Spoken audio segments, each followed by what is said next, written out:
Well, all right. Showtime. Showtime. Pillow Politics. And I'm attorney Roy Miller. I'm Linda Miller. And I'm Stacy Jenkins.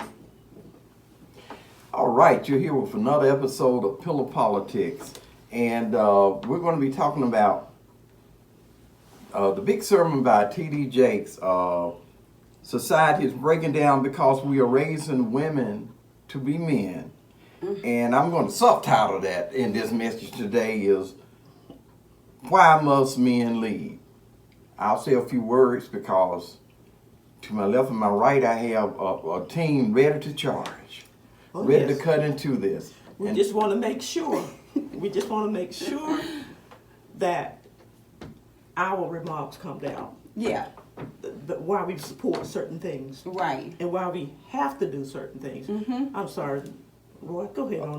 Well, no. Hey, Yeah. let me say this. I have plenty of energy. I ate well. Okay. A good dinner. Yes, you did. Yes. To build up my energy because I knew I would need it. Yes. Because hey, I'm ambushed, but that's okay, Pete. That's all right. Don't worry.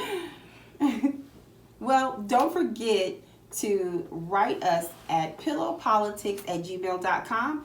Also, like and subscribe to our YouTube channel. We need y'all support. And don't forget about visiting us on Facebook.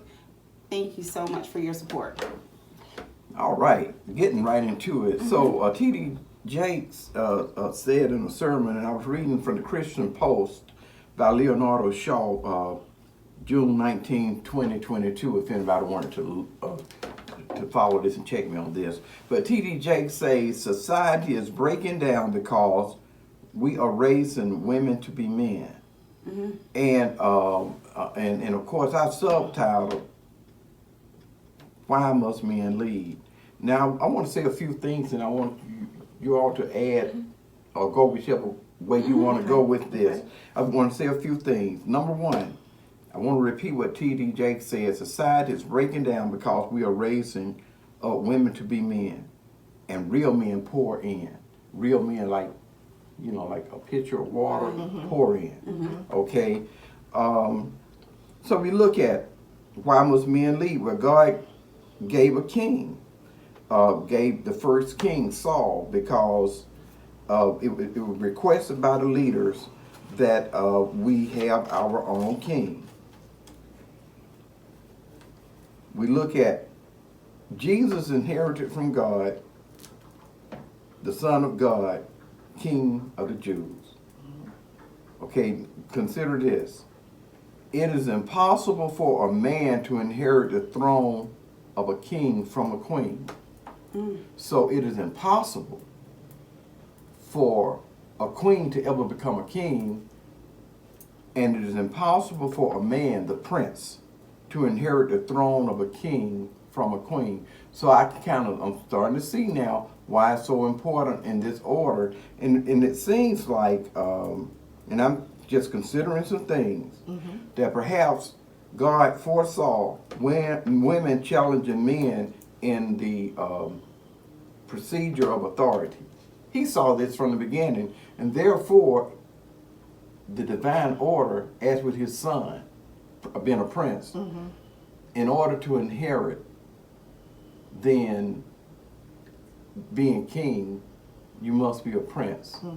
When I can see why a man then has such a great charge by God, and one thing you mentioned, and I hope I'm not trying to steal your fire too much, but you mentioned something that was just so important about it all, that I forgot what I was going to say. Ain't that bad? We was talking about It was a point that you made that was just so deep. We did mention that people seem to get confused a little bit, the difference between God's law and man's law. that was it. That's exactly That's right. what And that can definitely bring about some type of confusion, or well, not really confusion, but it's like, what law do they go by? Right. We know, here on earth, we know that man's law, a place of big part of everything, and you can see the results of manslaughter right off Mm-hmm. when you don't do what you're supposed to do. Right. Now, God's law is a whole totally different thing, Mm-hmm. That's right. and I believe that's where a lot of young men get confused. Not just young men, women too, Mm-hmm. get confused on that. Mm-hmm.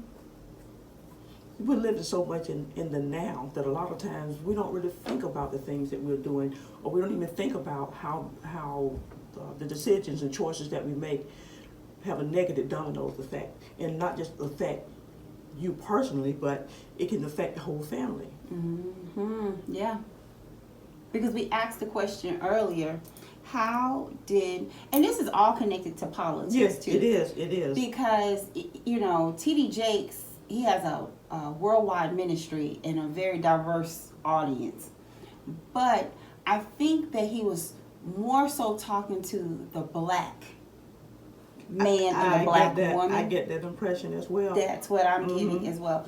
And it really falls in line to what we have morphed into as a black society That's right. in comparison to what we used to have in the strong culture of kings and queens and family that we came from. Over the years, we have abandoned that. But not only have we abandoned that, but the church has allowed that type of abandonment to come and to seep over into the spiritual side of it. Like, how does the church allow the baby mama, baby daddy culture to come into the church? That's a good question. You see what I'm saying? I mean, that's just one part of the issue. But I know this is a big thing. We're going to let you finish. It is. Yeah. It is. We got so much to talk about with this. Okay, you know, get back on the point, and you know, I sometimes be thinking about 2 or 3 things at once, and I have to slow down. You know, but the truth of it is, and I think something that you had kind of like made me think about is, you know, why is it so important that a man always be in leadership position? And we know that Jesus came as the Son of God, not the daughter of God. Why is in divine order, why is that so important? And this is what you told me, and it was so deep, that even in Genesis, Jesus gave wisdom and knowledge to Adam before Eve was even created. Yeah, That only that only he could pour. Right. That only he could pour that knowledge out to the world and to Eve. So, you know, I think that is very significant, but definitely when man is not doing his job, then everything is out of order. When man is obeying law and being the leader of righteousness in his household,